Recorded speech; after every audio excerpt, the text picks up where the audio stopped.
Hello दोस्तों, स्वागत है आपका एग्जाम मंथन में। आज है 27 तारीख और हम लोग आज डिस्कस करेंगे 27 नवंबर के इंपॉर्टेंट क्वेश्चन एंड आंसर्स, साथ ही उनसे रिलेटेड फैक्ट्स एंड फिगर्स को भी डिस्कस करेंगे। अगर आपको हमारे वीडियो पसंद आता है तो कृपया करके लाइक, शेयर और सब्सक्राइब करना ना भूलें। तो चलिए शुरू करते हैं। हमारा आज का फर्स्ट क्वेश्चन काफी इंटरेस्टिंग है। आपको बताना ये हैंड ऑफ गॉड जो टर्म है ये किससे से रिलेटेड है। तो इसका सही आंसर है ये फुटबॉल से रिलेटेड है। तो आपको लग रहा होगा कि ये हैंड ऑफ गॉड फुटबॉल से रिलेटेड हो कैसे सकता है। तो हुआ क्या था कि 1986 के वर्ल्ड कप में एक मैच के दौरान हमारे जो जो फुटबॉलर हैं डियोगो मैराडोना, इनके हाथ से लग करके गोल हो गया था, जैसा कि आप लोग फोटो में देख सकते हैं। हमारे नेक्स्ट वीडियो में आप फोटो देख सकते हैं। तो लेकिन वो गोल को इलीगल घोषित नहीं किया गया। तो इसलिए बाद में इंटरव्यू में पूछा गया उनसे तो ये गोल क्या था, तो उन्होंने बोला कि ये हैंड ऑफ गॉड के द्वारा गोल किया गया था। तभी से ये गोल को हैंड ऑफ गॉड के नाम से फेमस हो गया। ये जो फुटबॉलर है हमारे काफी फेमस फुटबॉलर हैं, क्योंकि इन्हें आप इस बात से समझ सकते हैं कि 20th सेंचुरी का जो FIFA player of the 20th century award है इनको दिया गया था पेले के साथ में जॉइंट में। तो इसलिए काफी इंपॉर्टेंट है हमारे एग्जाम के लिए। और साथ में थोड़ा डिटेल देखते हैं इनके बारे में। ये जो हमारे डिएगो मैराडोना है ये अर्जेंटीना के रहने वाले हैं। इनका जो निकनेम है ये इनको निकनेम बोला जाता है एल पीबे डे ओरो के नाम से भी ये फेमस है। और ये 1986 के वर्ल्ड कप में ये उन्होंने गोल्डन बॉल भी जीता था। और साथ में इनका जो दूसरा गोल किया गया था उसी मैच के दौरान, तो उसको गोल ऑफ द सेंचुरी भी सिलेक्ट किया गया था FIFA.com में 2002 में। तो ठीक है, आपको ध्यान रखना है डियोगो मैराडोना कौन थे। ये हमारे फुटबॉलर थे। ये कहां के रहने वाले हैं, ये अर्जेंटीना के रहने वाले हैं। आप यहाँ पे देखिएगा ये जो गोल किया गया है इनके हाथ से किया गया है। तो आप इस बात को ध्यान में रखिएगा कि हमारे डियोगो मैराडोना कौन थे, ये हमारे अर्जेंटीना फुटबॉलर थे। अब हम लोग देखेंगे ये MQ9B, ये टर्म आजकल काफी न्यूज में आ रहा है। ये है क्या चीज, तो इसका सही आंसर है ये एक ड्रोन है। अगर आप न्यूज देख रहे होंगे तो आपको पता होगा कि इंडिया ने दो जो ये इस कैटेगरी के ड्रोन लीज किया है। थोड़ा देखते हैं इसके बारे में। MQ9B सी गार्डियन जो ड्रोन है इंडिया ने 1 साल के लिए लीज लिया है यूएसए से। तो अब इस ड्रोन में खासियत क्या है, इस ड्रोन की खासियत क्या है कि ये 40,000 फीट पर भी आराम से सर्वेलेंस कर सकता है। साथ ही 40 घंटे तक बिना रुके हुए आराम से सर्वेलेंस का काम कर सकता है। और अच्छी बात यह है कि हमारे एंटी सबमरीन वॉरफेयर में भी इस्तेमाल कर सकते हैं और हमारे एंटी सरफेस में भी इस्तेमाल कर सकते हैं। इसके साथ ही हमारे ह्यूमैनिटेरियन ग्राउंड पे भी हमें अगर जरूरत पड़ेगी तो हम लोग इस्तेमाल कर सकते हैं। जैसे हम लोग अभी साइक्लोन आया हुआ चाहे तो उसमें इस्तेमाल कर सकते हैं। तो आपको ध्यान रखना है कि इंडियन नेवी ने इसको इमरजेंसी प्रोक्योरमेंट के तहत लीज पे यूएसए से लिया है। तो इसका नाम क्या है, MQ9B सी गार्डियन। हमारा आज का थर्ड क्वेश्चन रिलेटेड है ए बैटल ऑफ बिलोंगिंग्स। एक बुक है, ये किसके द्वारा लिखी गई है, तो इसका सही आंसर है ये लिखी गई है शशि थरूर के द्वारा। आपको ध्यान रखना है कि इसके राइटर कौन है, a battle of belonging Shashi Tharoor के द्वारा। ये उनकी 22वीं किताब है। हमारा आज का फोर्थ क्वेश्चन रिलेटेड है ब्रू ट्राइब से रिलेटेड है। अगर आप पेपर पढ़ रहे होंगे या न्यूज देख रहे होंगे तो ये भी काफी न्यूज में बना हुआ है। तो आप बताना है आपको ये किस एरिया से लोकेटेड है। तो इसका सही आंसर है north east India. Bru tribe जो है काफी इनके अगेंस्ट प्रोटेस्ट चल रहा है अभी त्रिपुरा के अंदर, तो इसलिए ये हमारे न्यूज में बने हुए हैं। थोड़ा देखते हैं इसके बारे में। ब्रू ट्राइब जो है मेनली ये रहने वाले थे हमारे मिजोरम में, लेकिन वहां पे क्लासेस होने के कारण ये आके सेटल हो गए। 32,000 करीब लोग हमारे सेटल हो गए यहाँ पे त्रिपुरा में।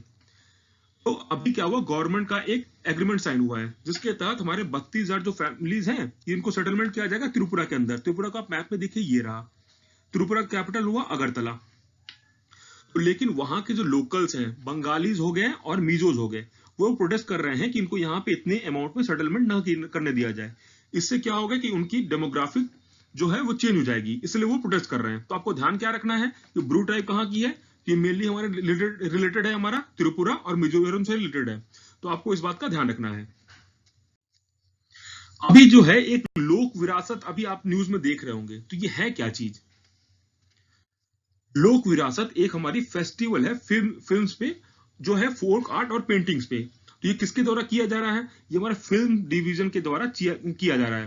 अब इसमें किया क्या जा रहा है, इसमें जो हमारे जो एक्सक्लूसिव जो हमारे डॉक्यूमेंट्री फिल्म्स हैं फोक आर्ट्स पे और पेंटिंग्स पे, उनको जो है फिल्म्स डिवीजन के वेबसाइट पे और यूट्यूब पे टेलीकास्ट किया जा रहा है। आप चाहें तो यूट्यूब पे जाकर के या उनके वेबसाइट पे जाकर के इनको देख भी सकते हैं। तो चलिए आगे बढ़ते हैं। हमारा नेक्स्ट क्वेश्चन रिलेटेड है अभी हाल ही में आईसीसी के न्यू इंडिपेंडेंट चेयरमैन को नियुक्त किया गया है, उनका नाम क्या है। तो उनका नाम है ग्रेग बार्कले। ये देख सकते हैं, ये है इनका नाम है ग्रेग बार्कले। अब आईसीसी है क्या चीज? International cricket council. ये वर्ल्ड जो क्रिकेट होता है ना पूरे वर्ल्ड में, उसकी गवर्निंग बॉडी है। थोड़ा आईसीसी के बारे में देखते हैं। आईसीसी बना कब था?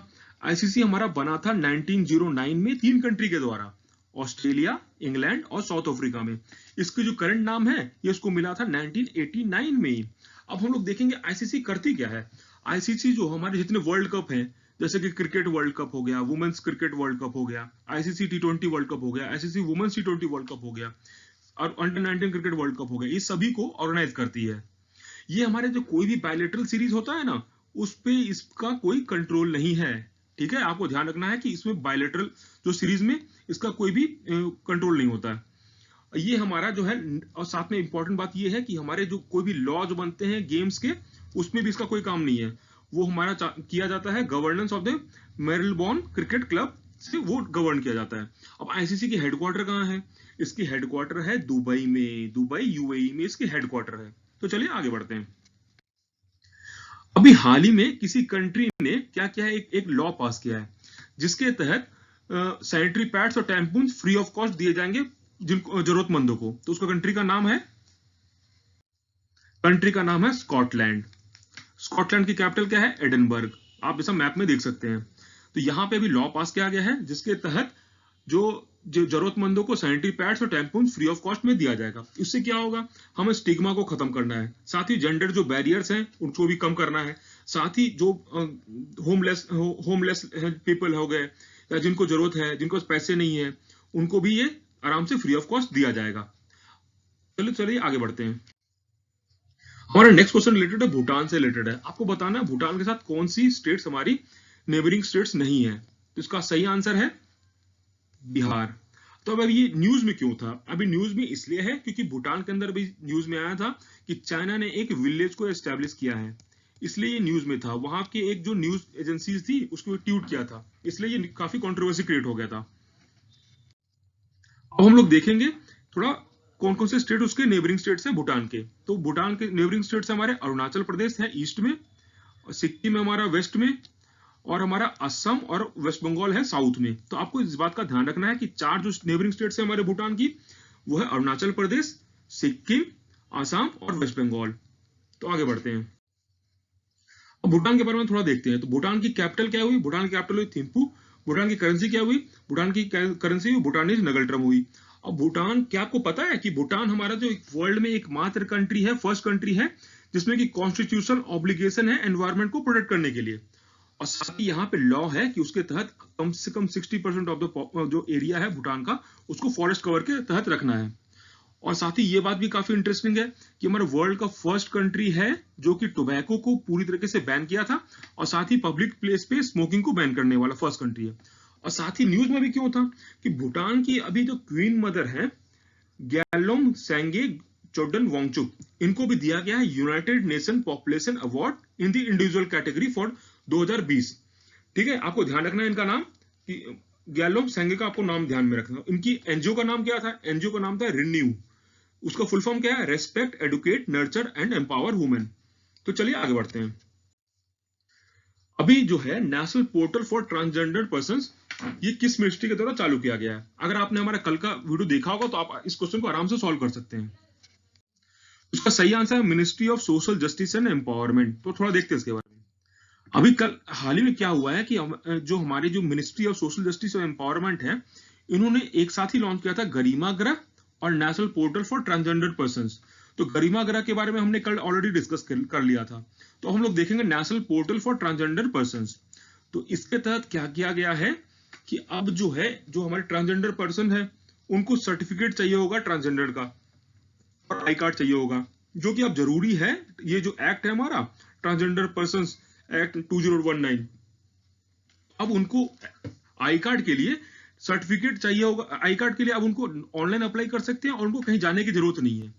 तो इससे क्या होगा, उनको आराम मिलेगा, वो कहीं बैठे हुए भी आराम से सर्टिफिकेट आराम से उसको बनवा सकते हैं। तो आपको ध्यान रखना है किस मिनिस्ट्री के द्वारा चालू किया गया। तो मिनिस्ट्री का नाम है ministry of social justice and empowerment. और साथ ही गरिमा ग्रह भी चालू किया गया था, ये आपको ध्यान रखना है, ministry of social justice and empowerment के द्वारा।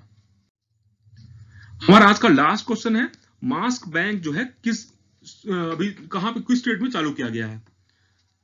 तो सही आंसर है इसका, दिल्ली में मास्क बैंक चालू किया गया है। इसमें होगा क्या, इसमें भी जो भी जिनके पास मास्क नहीं है उनको फ्री में मास्क दिया जाएगा, और जिस लोग को मास्क की जरूरत है उनको फ्री में दिया जाएगा, और जो चाहते हैं हमें मास्क बांटना है फ्री में तो वो भी यहाँ पे आराम से दे सकते हैं और जिनको जरूरतमंद हो लोग यहाँ से आके मास्क आराम से फ्री ऑफ कॉस्ट ले सकते हैं।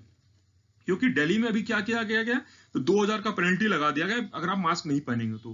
अगर लेकिन जिनके पास पैसे नहीं है वो कहां से लाएंगे पैसे मास्क के लिए, इसलिए उनको फ्री ऑफ कॉस्ट मास्क दिया जाएगा। तो दोस्तों इसी के साथ हमारा क्वेश्चन आंसर का सेशन आज समाप्त होता है। आशा करते हैं आपको हमारा वीडियो पसंद आया होगा, तो इसलिए लाइक शेयर और सब्सक्राइब करना ना भूलें। तो चलिए फिर कल मिलते हैं। Thank you very much.